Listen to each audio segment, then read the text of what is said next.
Voilà, bonjour à tous. Merci de m'accueillir parmi vous. Je ne parle pas basque ou espagnol, j'en suis désolé. Donc j'espère que l'exposé ne sera pas trop difficile à appréhender. Merci de m'accueillir à l'Université du Pays Basque. La région d'où je viens, la région Hauts-de-France, c'est une nouvelle région qui a fusionné avec l'ancienne région Nord-Pas-de-Calais et la région de Picardie. Cette région ressemble beaucoup au Pays Basque et chez nous, nous faisons souvent référence à votre région. On a un passé industriel très fort, très marqué, et donc une économie qui a souffert aussi. L'industrie a beaucoup souffert chez nous et on observe aujourd'hui des signes marqués de revitalisation. Notamment parce que nous avons un pôle de service très dynamique, très vigoureux. Vous avez le tourisme, nous on a beaucoup le retail, puisqu'on est une région de commerçants avec des grands groupes comme Decathlon ou Auchan ou Leroy Merlin, pour ne citer que cela. Je vais vous présenter en quelques minutes le modèle français de l'alternance. Le mot alternance, c'est le mot qui qualifie chez nous le coopérative système, un système hybride, un système composite. Et j'en profiterai pour vous présenter rapidement un programme de formation dont je suis le responsable, un programme en Human Resource Management, puisque je suis professeur dans une business school publique, puisqu'en France on a les grandes écoles dont certaines sont privées et les universités. Il y a beaucoup d'écoles privées de commerce, mais je viens d'une école publique de commerce et je dirige en parallèle à Formasup ce programme. Alors, de quoi parlons-nous lorsqu'on parle d'alternance en France et plus particulièrement d'apprentissage? L'apprentissage qui est la forme la plus élaborée d'alternance en France. Donc je vais vous présenter le modèle pour que vous ayez une représentation partagée. En France, on tient beaucoup, vous le savez, à l'égalité, le principe d'égalité. Sur toutes nos mairies, il y a le principe d'égalité et de liberté d'ailleurs, et de fraternité. Et l'égalité, c'est notamment l'égalité du diplôme. Ça veut dire qu'en France, on s'efforce d'atteindre un même diplôme de 4 manières différentes. Donc c'est un même diplôme, ça va être un master, ça va être une licence, on peut l'obtenir de 4 manières différentes et ce diplôme a une égale noblesse. La manière la plus importante d'obtenir un diplôme, c'est le système de formation initiale classique, celui que vous connaissez bien. On va y mettre des stages aussi, de la pratique, parallèlement aux cours à l'université. C'est le système dominant. On trouve le système dédié aussi aux adultes et on va trouver la formation permanente pour les adultes. L'Université de Lille, d'où je viens, est la première université en formation continue en France. Donc il y a un choix très marqué pour ce modèle de part-time learning. On a en France un autre modèle pour obtenir un diplôme lorsqu'on est adulte. C'est ce que l'on appelle la validation des acquis de l'expérience. Quand une personne a au moins 2 à 3 années d'expérience dans un métier, en général plus longtemps, elle peut prétendre à un diplôme en démontrant que cette expérience a été formatrice. Donc elle va devoir formaliser son expérience dans un rapport, dans un mémoire, et si un jury juge que cette expérience fait l'objet de connaissances, d'une appréhension formelle des choses, l'adulte pourra obtenir un diplôme. Donc vous comprenez l'importance de l'expérience et de sa reconnaissance dans le modèle français. Pour obtenir un même diplôme, on est bien d'accord. Donc on peut obtenir un master ou un diplôme d'ingénieur par ce que l'on appelle la validation des acquis de l'expérience. Et enfin, vous trouvez le modèle qui nous intéresse, la quatrième manière d'obtenir un diplôme en France, c'est ce que l'on appelle l'alternance sous contrat de travail. L'alternance sous contrat de travail, on y met notamment un modèle fort qui est l'apprentissage, l'apprenticeship, qui est issu des métiers manuels et qu'on a mis en avant dans les formations d'excellence à l'université depuis 25 ans. Donc c'est une formation initiale, c'est pour des jeunes de 16 à 26 ans. Ça reste une formation initiale. Le jeune dépend de l'université. Il y a un leadership de l'université sur sa formation, même si l'entreprise est très présente dans sa formation. Mais ça reste une formation initiale. C'est l'université qui va piloter en lien avec l'entreprise cette formation. Regardons les caractéristiques de ce modèle. Donc c'est la forme la plus importante et la plus formelle de système coopératif. C'est 420 000 étudiants, pas tous à l'université. Hein. D'accord ? C'est l'apprentissage, les effectifs d'apprentis dans leur ensemble. Vous verrez tout à l'heure, à l'université, c'est en gros 60 à 70 000 jeunes. Et dans l'éducation supérieure, dans l'enseignement supérieur, c'est 130 000, puisque tous les jeunes dans l'enseignement supérieur ne sont pas à l'université ou dans les grandes écoles.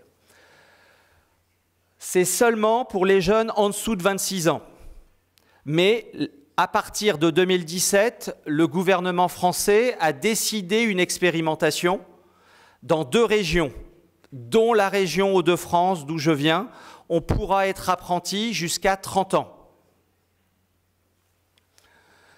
La particularité de ce modèle, c'est qu'on est à la fois worker and student. On n'est pas étudiant seulement, on est étudiant et travailleur. On n'est pas travailleur seulement, on est étudiant et travailleur. C'est un statut spécifique, c'est encadré par la loi. La loi a créé un contrat de travail spécifique, le contrat d'apprentissage. Donc c'est une combinaison d'apprentissage formel académique à l'université et d'expérience en situation de travail dans une entreprise. C'est obligatoire toute l'année, pendant 1 an, pendant 2 ans, pendant 3 ans. Un jeune va alterner des périodes en entreprise et des périodes à l'université. Il y a une diversité de rythmes. C'est l'université qui choisit le rythme en fonction des besoins de l'entreprise. J'insiste là-dessus, en fonction des besoins de l'entreprise. On ne décide pas tout seul. Le but de l'alternance, c'est d'avoir une formation attractive, très attractive, et donc il faut travailler en lien avec ses partenaires industriels et économiques. Donc vous le voyez, il y a une acquisition permanente entre formation, expérience et diplomation, de manière permanente tout au long du cursus de formation. Et le temps est donc un temps partagé pour le jeune. Ça veut dire que c'est très exigeant pour le jeune qui doit s'adapter constamment, mais on comprend bien la richesse aussi pour lui de bénéficier de 2 types de situations et de 2 cultures pendant ses études. Ça a été le cas pour moi, puisque j'ai fait mes études en alternance, dans la mesure où ce qui m'intéressait moi à titre personnel, c'était d'avoir 2 espaces pour apprendre. Il y a un chercheur que vous connaissez tous, Piaget. Piaget disait « il faut réussir en pensée pour réussir en action, mais il faut aussi réussir en action pour réussir en pensée ». Et quand j'étais à l'université, j'aimais lire, j'aimais écouter mes professeurs et je réussissais en pensée pour ensuite réussir en action, mais ça ne me suffisait pas. J'avais besoin de travailler, d'agir, d'être en situation, d'être confronté à des situations problèmes. Je réussissais dans l'action et ensuite je réussissais en pensée. Donc c'est ce modèle-là, c'est cette boucle qu'à travers l'apprentissage, nous essayons de développer. Le jeune a un contrat, un agreement avec une entreprise et en parallèle, il est dans une université ou une grande école. Donc ça peut être une école d'ingénieurs, ça peut être une école en chimie, un département en chimie, un département informatique, un département en sciences sociales. Aujourd'hui en France, tous les domaines universitaires sont accessibles par l'apprentissage. Y compris, nous venons d'ouvrir cette année un diplôme en muséologie pour gérer un musée. Et nous avons l'apprentissage dans toutes les grandes écoles françaises qui sont, heureusement ou malheureusement, le temple de l'excellence.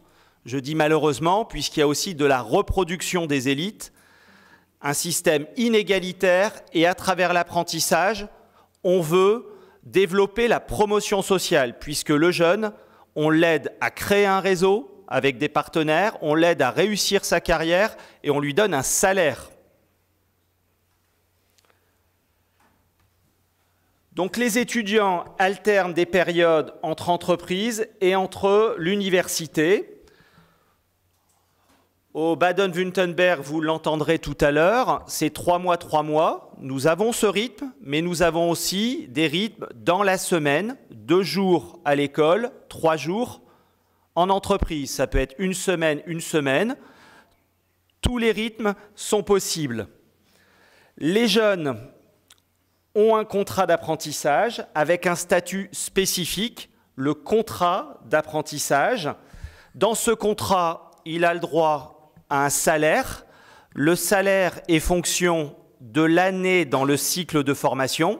Je gagne plus d'argent si c'est ma 3e année que si c'est ma 1re année. Et c'est fonction de l'âge. En dessous de 20 ans ou au-dessus de 20 ans, on gagne plus lorsqu'on a au-dessus de 20 ans pour tenir compte des besoins aussi financiers du jeune. Un jeune qui est en dernière année d'études, d'ingénieur par exemple, peut gagner autour de 1 200 à 1 400 euros. Pour vous donner un exemple, un jeune après le bac va gagner 700 à 800 euros. La particularité aussi de ce modèle, c'est que la loi crée une obligation, à savoir le mentoring, l'accompagnement.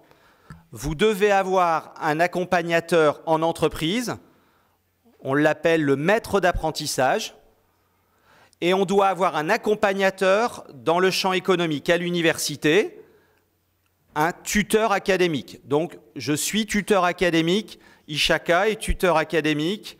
Si vous décidez de développer cette forme coopérative, il faudra être tuteur académique.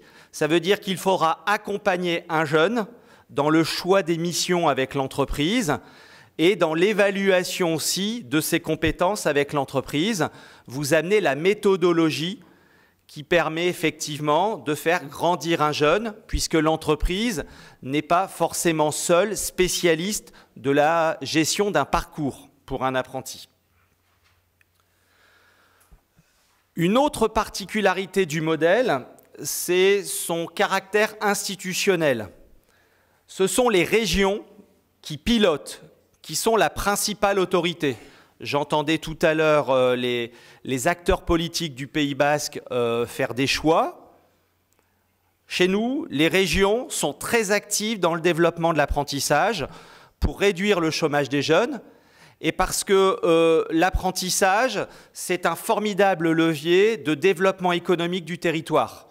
Par le transfert technologique, un jeune ingénieur dans une petite entreprise avec un double monitorat, un double tutorat, c'est la garantie de transfert technologique. Les régions sont aussi très offensives pour développer l'apprentissage dans le supérieur parce que les jeunes qui passent par l'apprentissage créent plus d'entreprises que les autres jeunes passés par l'université. Ils sont beaucoup plus entrepreneurs et c'est l'une des caractéristiques fortes, c'est leur maturité et leur envie parfois de sortir du salariat pour tout de suite entreprendre. C'est une caractéristique forte qu'on ne soupçonnait pas au départ, qu'on n'avait pas imaginé et que l'on mesure tous les jours. Donc ce sont les régions qui pilotent, c'est le gouvernement français qui va développer des incitations, des stimulations, mais c'est surtout les régions qui pilotent. À noter plusieurs aspects du système. Qui finance? Ce sont d'abord les entreprises qui financent, contrairement à l'Allemagne. Donc les entreprises doivent verser une taxe, c'est obligatoire. Toutes les entreprises doivent verser 0,68% de leur masse salariale aux centres de formation qui forment leurs apprentis. Par exemple, vous formez un jeune, eh bien, le jeune qui va être dans une entreprise, cette entreprise va vous verser une taxe qu'elle doit verser à l'apprentissage. Elle choisit de vous verser à vous parce que vous êtes son partenaire. C'est rare quand un impôt peut être choisi par celui qui doit le payer. Eh bien, c'est le cas avec l'apprentissage. Je dois verser un impôt, une taxe. Je choisis d'orienter ma taxe vers mon partenaire universitaire. Il y a des systèmes de bonus et de malus lorsqu'on n'accueille pas suffisamment d'apprentis dans l'entreprise. C'est le système français, vous le savez, on aime les impôts, on aime les taxes. Et du coup, voilà, dans les entreprises de plus de 250 personnes, lorsqu'on n'a pas assez d'apprentis, on doit payer un malus. Et ce malus, ce sont les universités qui le recueillent.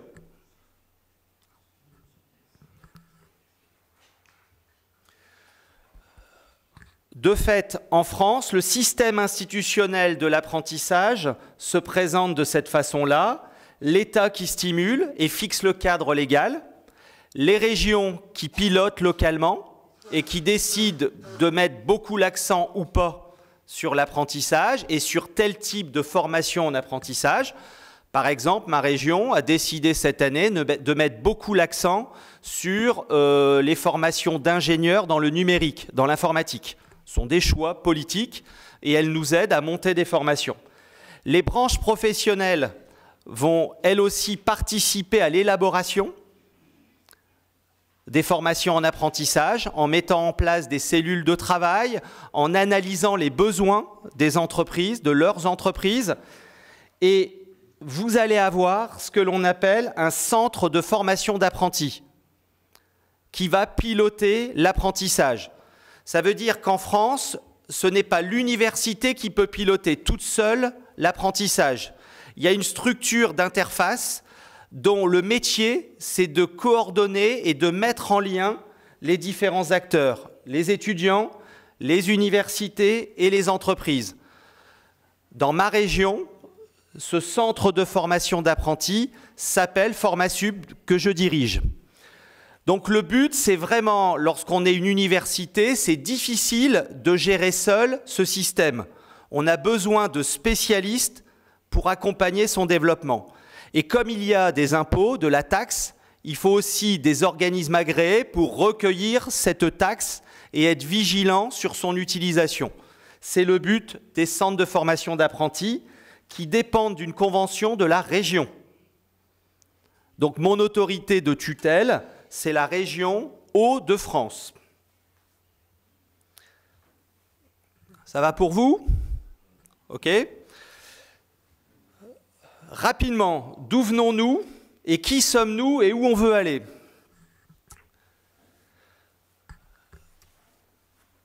L'apprentissage dans l'enseignement supérieur est une chose encore récente. Nous avons 20 à 25 ans seulement. Ça a été très difficile de développer l'apprentissage au début dans le supérieur. Très, très difficile à cause de la mauvaise image de l'apprentissage. Filière manuelle et orientation par défaut. Voilà, c'était là où on mettait les jeunes qui étaient en voie d'échec. Et depuis 20 ans, on a mis beaucoup d'efforts. On a fait beaucoup d'efforts pour réhabiliter l'apprentissage. On a surtout décollé à la fin des années 90. Et aujourd'hui, c'est le boom. On est sur des taux de croissance de 3 à 5% chaque année, minimum. Cette année, je suis sur 6% de développement de mes effectifs. J'ai des filières, notamment dans des filières d'ingénieurs, où j'ai moins de place que le nombre de jeunes ou d'entreprises qui veulent embaucher un apprenti. Il y a même des filières, c'est pas aussi important qu'en Allemagne, où je n'ai pas assez de jeunes. Nous n'avons pas assez de jeunes pour répondre aux besoins des entreprises. C'est notamment le cas dans des filières comme l'informatique ou les business schools. En marketing, dès qu'on ouvre des places en apprentissage, elles sont prises d'assaut par les entreprises.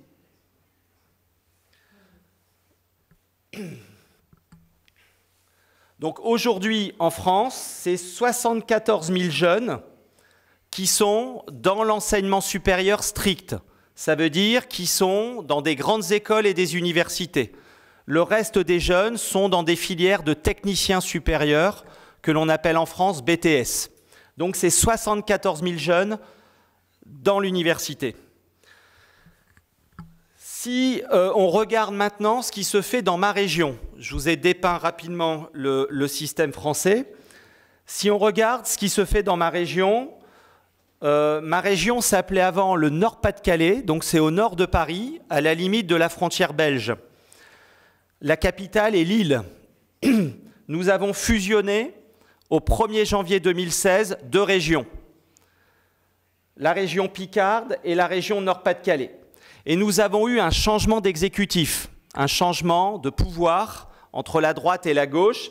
Et la première chose qu'a décidé le nouveau gouvernement de région, c'est de propulser, c'est de dynamiser à nouveau l'apprentissage. Première décision, 3 000 € pour toutes les entreprises de moins de 300 personnes qui recrutent un apprenti. 3 000 €. Première décision du nouvel exécutif. L'ambition, c'est de passer de 32 000 apprentis dans la région à 50 000. Donc, il y a un consensus politique très marqué pour réduire le chômage des jeunes et pour dynamiser un mode de formation qui a fait ses preuves. Formasup, c'est donc le CFA, le Centre de formation d'apprentis de l'enseignement supérieur en Nord-de-France. Nous avons été créés il y a 25 ans et nous avons une gouvernance paritaire. Ça veut dire qu'autour de la table, il y a 50% d'universitaires et 50% de chefs d'entreprise et de responsables de branche. Nous avons 40 universités et grandes écoles dans le réseau. 40.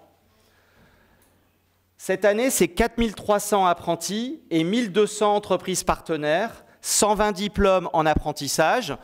Donc, nous avons donc des diplômes qui se font hors apprentissage par la voie classique et ces diplômes se font aussi par la voie de l'apprentissage ou uniquement par la voie de l'apprentissage. Ça dépend de ce que décide le responsable de formation.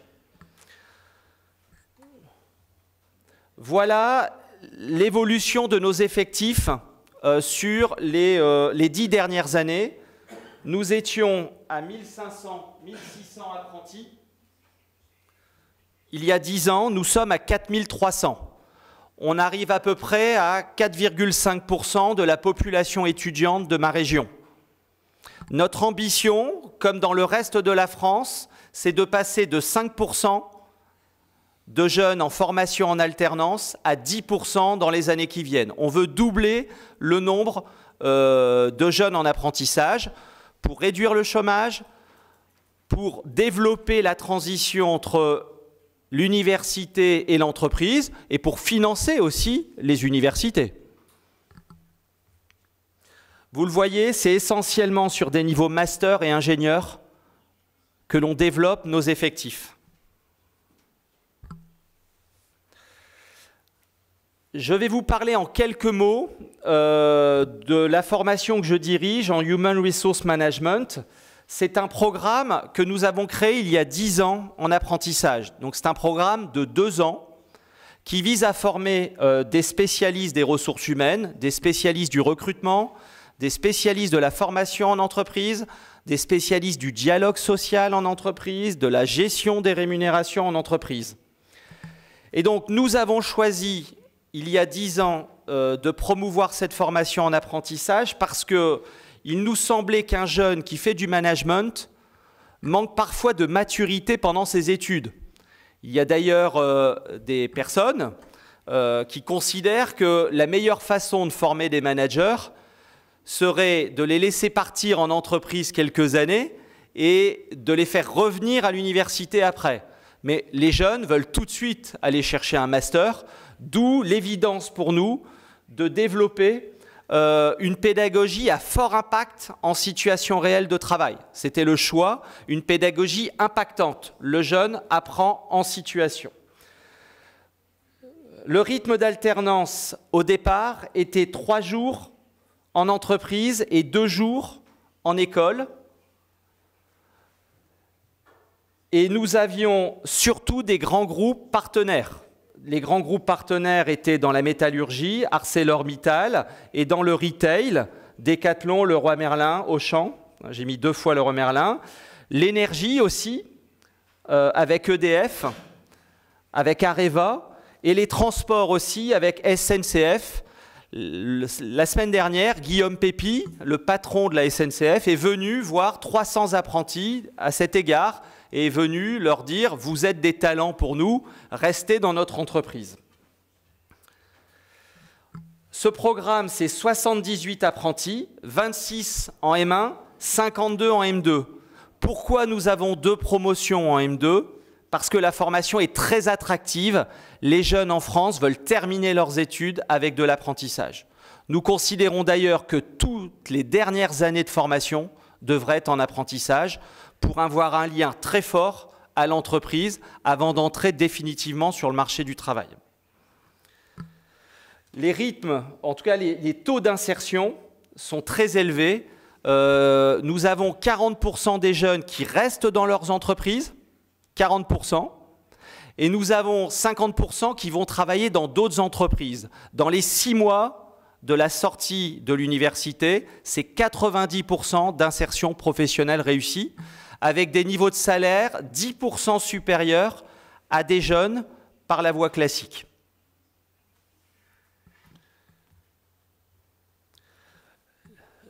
Les raisons de l'attractivité de ce programme, beaucoup de partenariats. C'est un aspect fort. Un responsable de formation doit développer des liens en permanence avec le tissu économique. Beaucoup de partenariats. L'université aide à rechercher des entreprises. Donc nous avons dans les universités des responsables apprentissage. Dans ma business school, j'ai 3 personnes dont le travail consiste à prospecter des partenariats, à prospecter des entreprises et à créer des mariages, des appariements entre jeunes et entreprises. 3 personnes. Ma business school, c'est 2000 étudiants. Sur les 2000 étudiants, 600 en apprentissage, 3 personnes qui travaillent des liens en permanence pour aider au contrat de travail. D'ailleurs, 600 contrats, en moyenne 7 000 € par apprenti, 7 000 € que nous donnent les entreprises. Je vous laisse imaginer l'importance financière pour nous, pour avoir un programme de formation de qualité. Nous sommes publics et nous avons besoin de cet argent pour améliorer notre qualité de fonctionnement. L'université valide systématiquement les missions et les activités du jeune en entreprise au début pour s'assurer de l'adéquation entre la formation, en tout cas les objectifs de la formation, et ce qui est fait en entreprise. C'est très lourd aussi, mais très important au début. Beaucoup de pédagogie active, avec beaucoup de retours d'expérience. Donc, 1 fois par mois au minimum, on crée des petits groupes et les jeunes font part de leur retour d'expérience pour décoder et prendre de la hauteur sur leur expérience. Les raisons du succès aussi, c'est qu'un jeune touche un salaire, comme je vous l'ai dit, et donc pour eux, ça les sécurise dans leur formation. Avec le risque suivant, c'est quand un jeune obtient une licence ou un bachelor par l'apprentissage, en général, il veut continuer. Et ça, c'est embêtant aussi parce que trop de jeunes en apprentissage continuent. L'intérêt aussi, c'est une transition douce entre les études et le travail. Les jeunes aiment cela. Ça leur permet de rester étudiants et donc d'être accompagnés, d'avoir le droit aussi à l'erreur et de parler de leurs difficultés à des mentors. C'est quelque chose qui est très important et les mentors conseillent, donnent des conseils pour évoluer.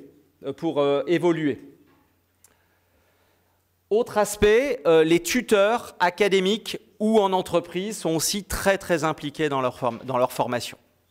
Enfin, j'arrêterai mon propos sur les nouvelles approches que nous développons aujourd'hui. Nous avons développé un deuxième rythme d'alternance, donc nous avons 2 groupes en M2. On a développé un deuxième rythme d'alternance. Il y a 2 jours, 3 jours. Désormais, nous avons 1 semaine, 3 semaines, pour tenir compte du succès qui est le nôtre avec des jeunes qui travaillent sur toute la France. Et donc, ça facilite les allers-retours entre l'université et l'entreprise.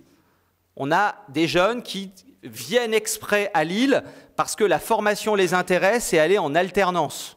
Toutes les universités ne le proposent pas. C'est un facteur différenciant, un avantage concurrentiel par rapport à d'autres universités. Et puis le programme est bon avec des partenaires entreprises qui sont très impliqués. Nous développons aussi un outil digital pour faciliter les liens entre les entreprises, l'école, l'université et les jeunes. Cet outil, c'est celui-là, c'est MySup, qui régit l'ensemble des liens. Et quand on est responsable de formation, il suffit d'ouvrir cette application et on sait où en est nos apprentis, puisqu'on a des livrets, il y a des rapports qui sont périodiquement rédigés, élaborés, et on peut savoir où en est notre apprenti. Autre approche que nous avons développée, ce que l'on appelle l'approche par compétences. Ça veut dire qu'on demande aux apprentis d'auto-évaluer leurs compétences par rapport aux compétences cibles du programme. Donc il y a de l'auto-évaluation et il y a de l'évaluation à 360 degrés par les collègues de l'apprenti en situation de travail. Le but de l'apprentissage, c'est d'évaluer des connaissances à travers un diplôme, mais c'est aussi d'évaluer des compétences. Donc on travaille avec ce type de questionnaire, des domaines de compétences, des compétences cibles. Le jeune se positionne et les collègues du jeune évaluent périodiquement la montée en compétences du jeune.